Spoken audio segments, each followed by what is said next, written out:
Hello, welcome to AC. शुरू करते हैं।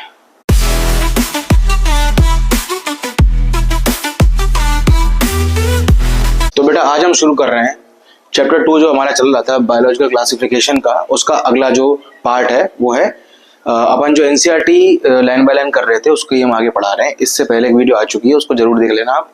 उसमें सारा अपने समझा रखा है यहाँ तक का। उसके आगे जो बात चल रही है वो चल रही है कि जो अपना एरिस्टोटल था, है ना, जो अपना अरस्तु था, उसने जो बातें करी उसके बाद बहुत सारे लोगों ने बातें करी।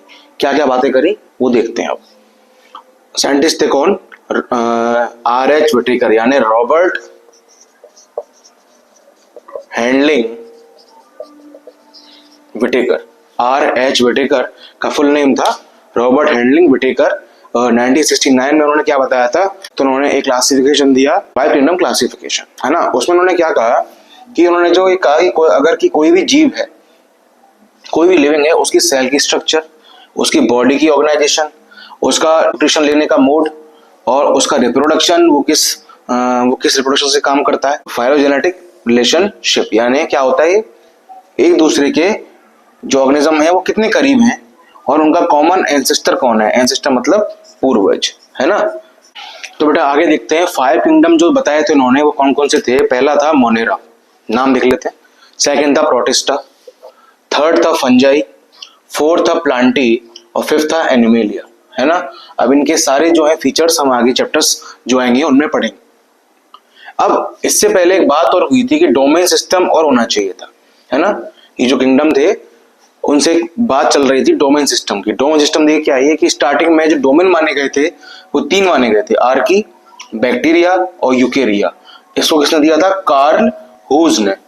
कार्ल हूज ने इनके बारे में बताया था और इन्होंने ही 6 किंगडम क्लासिफिकेशन दिया था, ठीक है। फिर बेटा जो 6 किंगडम क्लासिफिकेशन बताया था कार्ल हूज ने, उसमें 6 कौन कौन थे? पहला था आर्की बैक्टीरिया, सेकंड था यू बैक्टीरिया, थर्ड था प्रोटिस्टा, फोर्थ था फंजाई और 5 था प्लांटी और 6 था एनिमेलिया। जो पहले के क्लासिफिकेशन सिस्टम थे उनमें क्या था कि बैक्टीरिया को, ब्लू ग्रीन एल्गी को, फंजाई को, मॉसेस को, फर्न्स को, जिम्नोस्पर्म को और एंजियोस्पर्म को प्लांट में रखा था, ठीक है। हाँ बेटा, जो सबकी एक कॉमन थ्योरी थी सेल वॉल, है ना। और इनके अलावा जो भी सब लक्षण थे वो अलग थे, ठीक है। जो मोनेरा था उसको 2 डोमेन में बांट दिया गया था और जो आपके यूकैरियोट्स थे उनको 3rd डोमेन में रख दिया गया था, ठीक है। फिर जो प्रोकैरियोटिक बैक्टीरिया थे प्लस जो बीजीए थे यानी ब्लू ग्रीन एल्गी थे, यानी उनको हम साइनोबैक्टीरिया कहते हैं, उनको अन्य जो यूकैरियोटिक ऑर्गेनिज्म है उनके साथ क्लासिफाई किया गया।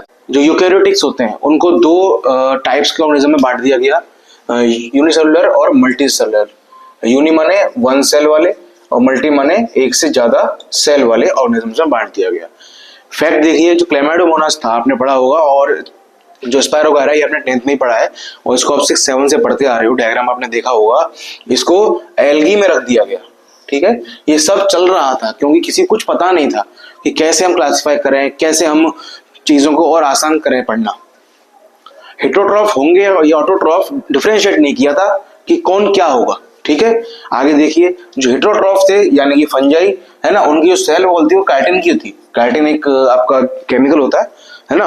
और जो ऑटोट्रॉफ थे यानी कि जो ग्रीन प्लांट्स थे उनकी जो सेल वॉल थी वो सेलुलोज की थी, है ना। इसलिए फंजाई को किंगडम फंजाई में रखा गया, ठीक है। ठीक है बेटा, आगे देखते हैं कि जो सारे प्रोकैरियोट्स थे ना, ऑल प्रोकैरियोट्स, उनको मोनेरा में रखा गया, ये जो आप देख रहे होंगे, ठीक है। और जो एक सेल वाले जो यूकैरियोटिक ऑर्गेनिज्म थे उनको प्रोटिस्टा में रखा गया। जैसे इनमें कौन कौन थे देखिए बेटा प्रोटिस्टा में। पहला है क्लैमाइडोमोनास, है ना, और सेकंड है क्लोरेला, थर्ड है पैरामीशियम, फोर्थ है अमीबा। देखिए पहला है जो क्लैमाइडोमोनास और जो क्लोरेला है, इनको क्या पहले एल्गी में रखा गया था प्लांट्स के साथ, क्योंकि दोनों में क्या थी? Cell wall. और बेटा अब किस में है? ये प्रोटिस्टा में, ठीक है। और जो अगला है पैरामीशियम और अमीबा, इनको पहले एनिमेलिया में रखा गया था क्योंकि इनकी सेल वॉल इन पे नहीं थी, क्योंकि जिन पे सेल वॉल नहीं होती वो एनिमल्स होते हैं, ऐसा माना जाता था।